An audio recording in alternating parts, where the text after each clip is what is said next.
Right, I'm just coming to the very last couple of stitches of a toe here with 54 stitches in, because I'm setting up to make the lace socks. So I've moved on to the part of the pattern which says left sock foot, and I'm just going to put one double crochet in the last stitch before the green marker, or the marker to show the beginning of the round, and one double crochet in the stitch with the green marker. Okay. Now I might put that marker back in for now, but as we work the sock you will see that it's very, very obvious where the beginning of the round is for this particular sock pattern, because it's worked slightly differently. Up till this point we've worked our toe in a continuous spiral, so we haven't fastened off at the last stitch, but that's going to change from this point onwards. We are going to actually join our last stitch and chain 2 to begin with at the beginning of each round. You'll see what we mean as we go along, or see what I mean as we go along. And like I said, it might mean you can get rid of that stitch marker if you find it that it's in the way. Okay, so we've got 3 rounds to kind of set up our lace sock. So let's get going with round 1. Right, so round 1. We're going to start round 1 in actually every round for our lace socks with these 2 chain. 1 and 2, and that's going to come in very useful when we get all the way around, but for now let's just do that and move on. Right, the setup round is a little bit fiddly. Well, it's not fiddly, you just need to pay attention, but once you've done this one it is a walk in the park. So, and it's a lovely, beautiful, I loved making these. So stop talking, Emma, just get on with it. Right, so I've made my 2 chain. I'm going to miss the next 2 stitches, so just be careful when you do that you do miss the next 2 stitches and not the stitch that you kind of just come out of. So if you can see, my stitch is coming up out of this one here. I'm going to miss 1, miss 2, and actually go into this stitch here where my hook is pointing. So you know, just give that some mind. I've made these mistakes so you don't have to. I always say that, but it is the truth.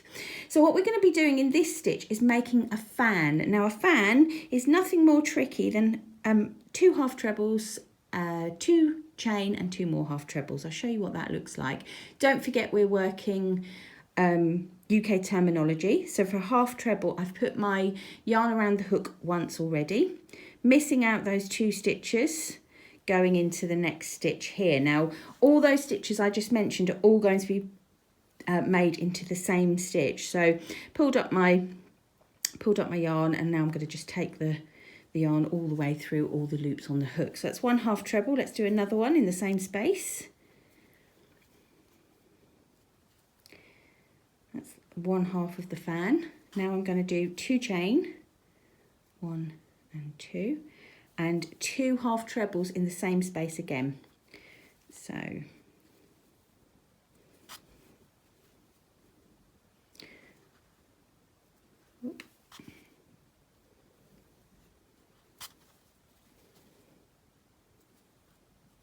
okay, so let me just take my hook out there and just show you that. Can you see? Oh, it's lovely. Beautiful little fan shape.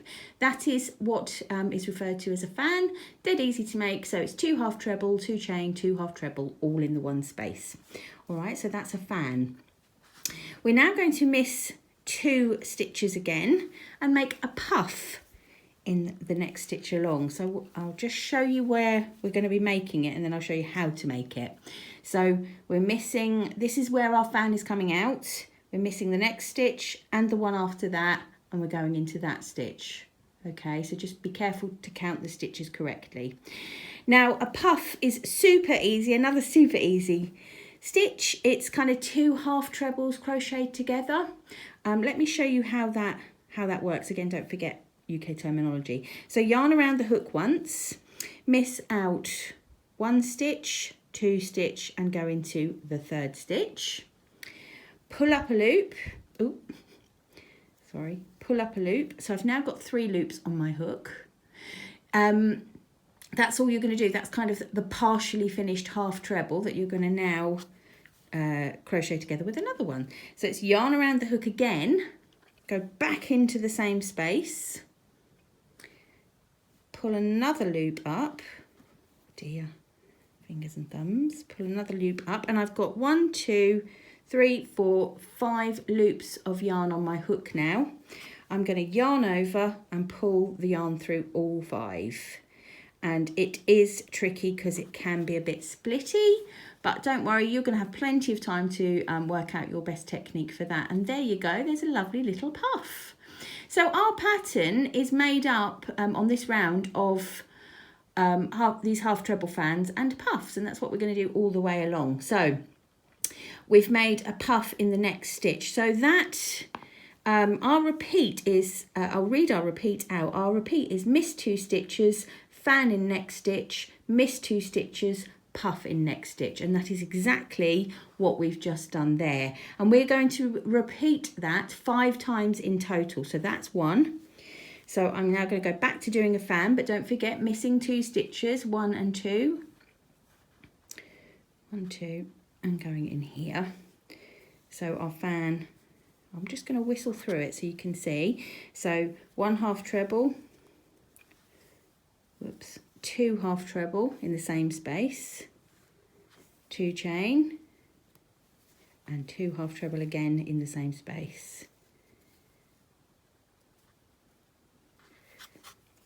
Right, I'm going to just level with you. That's a phrase we're hearing, isn't it? I've got hand cream on. Can't hold on to anything. It's bizarre. Right, sorry, there's the fan. Now I'm going to repeat the puff section. So miss 2 stitches, miss 1, miss 2, and go in the next one. Okay, so the important things are these missing of the stitches. That's what's going to make sure that the pattern is spaced out correctly and that you've got enough stitches. All right, so let's have a look. Now we've got 2 repeats there. Isn't it pretty? And you can probably see it grows really quickly actually. So we're going to do that little pattern 5 times. So I'm going to do that and come back to you when I've done that 5 times. I've done it 2 so far. I'm going to do it 3 more times. Right, I'm now doing the last puff of the 5th repeat. So I'll just do that and then we'll go back and have a look through it. Okay, so our pattern repeat is 1 chain and 1 puff at the moment, isn't it? Sorry, 1 fan and 1 puff. So 1 fan, 1 puff, with those all important skipped stitches in between. And we needed 5 repeats of that. So let's double check. We've got 1, 2, 3, 4, and 5. So that's the first part of round 1 complete. Now, I must confess, I got in a real pickle here because I couldn't work out what was different about the next the next pattern part, which is in the next sort of set of brackets. And I read it and read it and read it. And then I realised the amount of stitches that we miss in this next section is just a tiny bit different. So don't be foolish like me.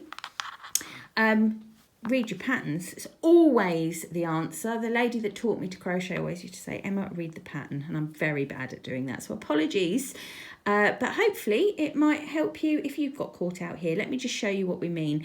So for the next part, we're going along just the same. We're missing 2 stitches and we're doing a fan in the one after. So we're familiar with that. 1, 2, miss those 2, put a fan in. I do wish I hadn't put the hand cream on. I really do. But my poor parched hands need it so badly. Right.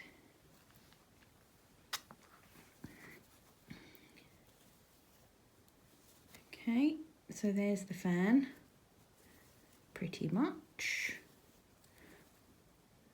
1. Right, okay, so there's the fan. Now what we have been doing up to this point is missing the next 2 stitches and putting a puff in, haven't we? But what we're going to be doing is just missing 1 stitch now between the fan and the puff, just 1 stitch for this second half, okay? So missing that stitch and putting a puff into the next one. It's just setting up our pattern. going forward. So we just had to make this tiny adjustment I'm guessing, just to make the numbers work, but it works brilliantly. And you can't really tell, to be honest. So there we go. I've missed one stitch and I've put the puff in there.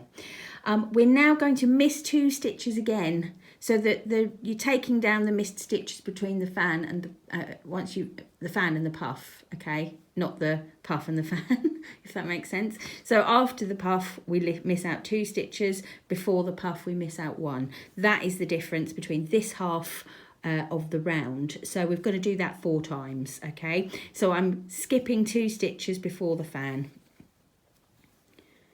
and skipping 1 stitch after. Okay, so there's the fan, and I'm just going to skip 1 stitch, that one there, after, and put my puff stitch in there. So that is the only difference.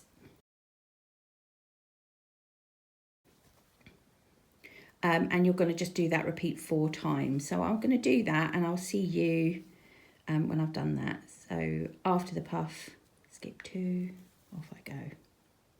Right, I'm up to the last puff, so I'm missing 1 stitch and going into the next stitch along to make the last puff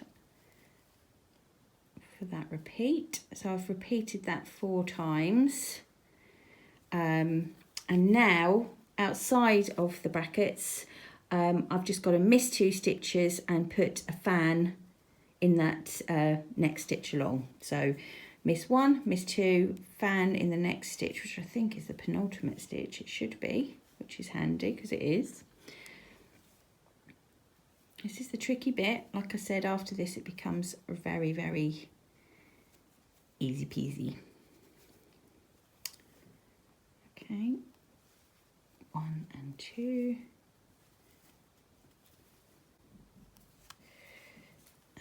And